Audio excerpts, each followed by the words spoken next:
Okay, I want to share with you one of my favorite jokes now that we are preparing for Pesach, right? Not too many jokes preparing for Pesach. But I like this one. This is during Pesach, the rabbi was walking down the street. During Pesach, he saw a board member from his synagogue entering into like a treif restaurant during Pesach. He couldn't believe it, so he gets closer, and through the window of the restaurant, he looks at the guy, opens the menu, and start ordering things, and they bring him bread and schnitzels and pizza.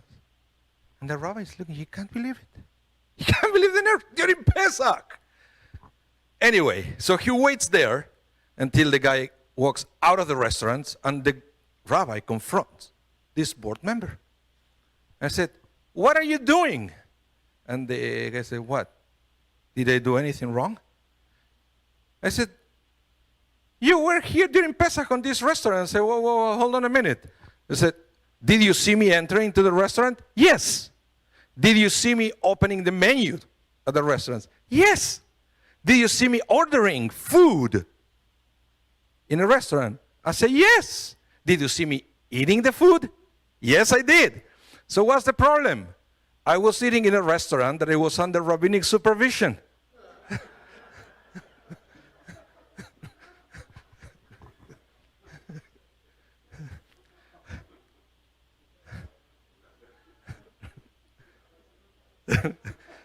I want to talk to you today about forward-looking sensitivity. Forward-looking sensitivity. This is a very important topic, actually, because I realize that we do many things during the day, right? We do multiple things during the day. Everybody, depends on what you do for a living, or you're at home, you do many things. And you say many things, or maybe you don't say many things. And again, you do, or maybe you don't do many things. Probably most of the things we do and we say are harmless and irrelevant. They don't affect other people. But there are certain tasks and things we do every day, or certain things we say every day, that they have at least the potential to affect other people, most likely around us. So, because things we say or things we do may have an effect on some other people, what we have to do is to be careful what we do and what we say, and to look around. Now, right, this is something sometimes little kids, they have to learn, that there is a world around them, and they have to be careful because whatever they do, they can affect other people.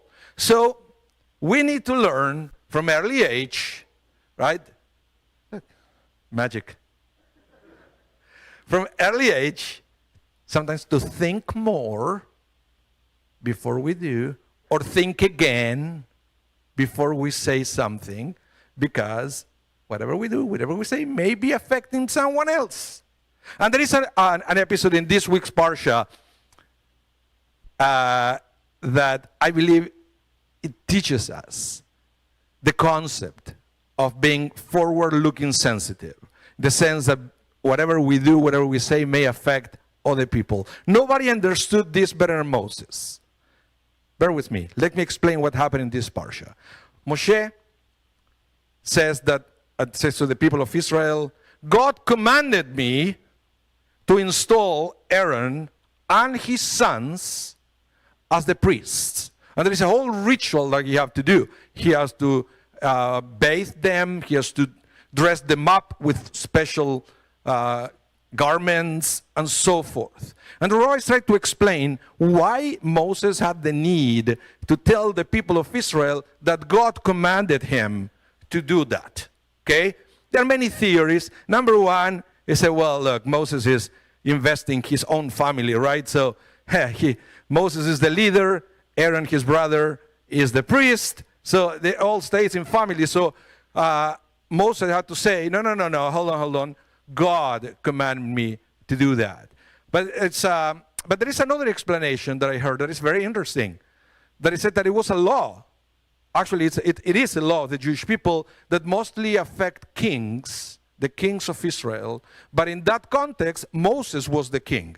And there is a law that it says that the king of Israel cannot engage in certain activities that they are beneath his dignity. Okay? You know, sometimes when for normal people, if somebody has to honor you with certain things, you can say, no, don't worry, I'm okay, you don't have to do that for me. The king couldn't do that. It was forbidden for the king to forego his honor. It was the law. So there were certain things that the king couldn't do because they were considered beneath a king. One of the things was, for example, to bathe somebody else or to help somebody else to get dressed. That was beneath the king. They have servants to do that, okay? Other people. So, but in this context, Moses thought that if he would start bathing Aaron and his sons, and he will help them put on the garments, he will be breaking this important law of the people of Israel. And Moses was trying to avoid the gossip once again among the people of Israel, and he didn't know the consequences of that.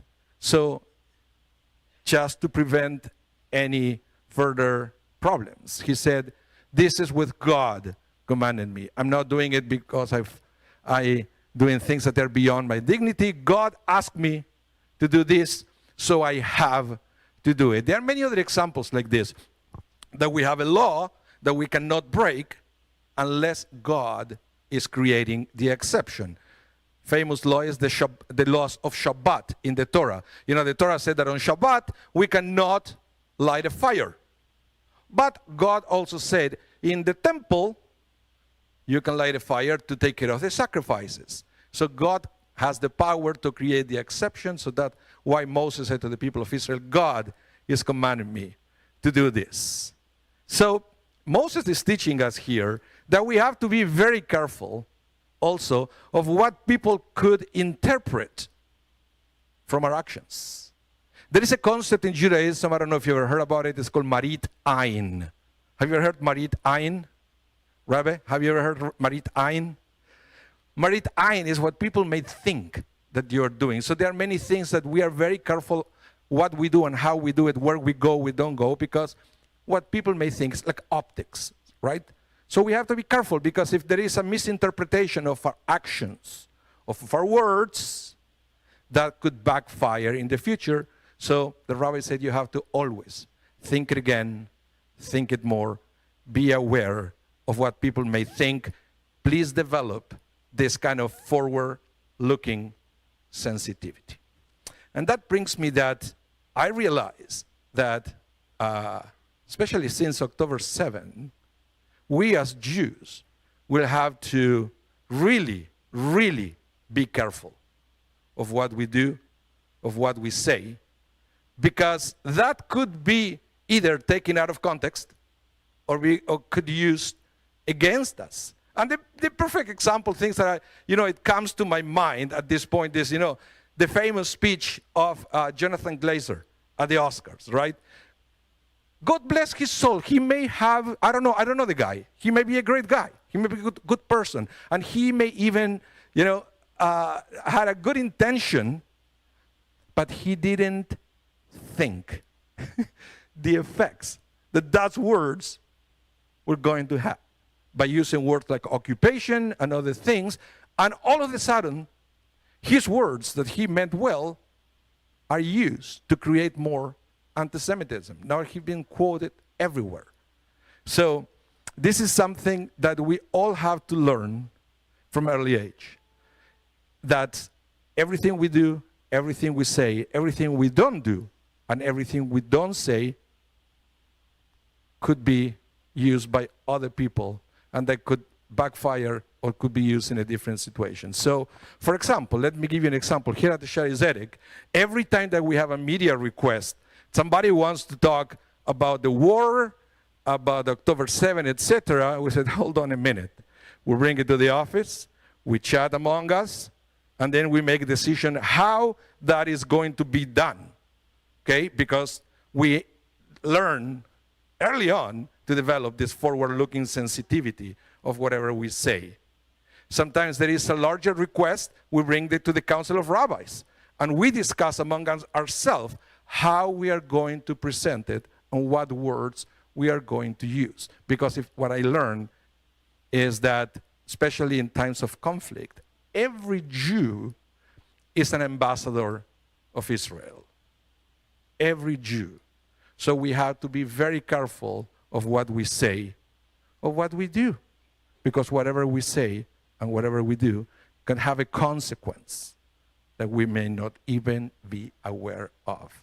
So what we can learn from Moses from this parsha is to develop this forward-looking sensitivity, to be sure that we could be understood and to be sure that whatever we say or we do will never be used for a bad purpose. Shabbat Shalom.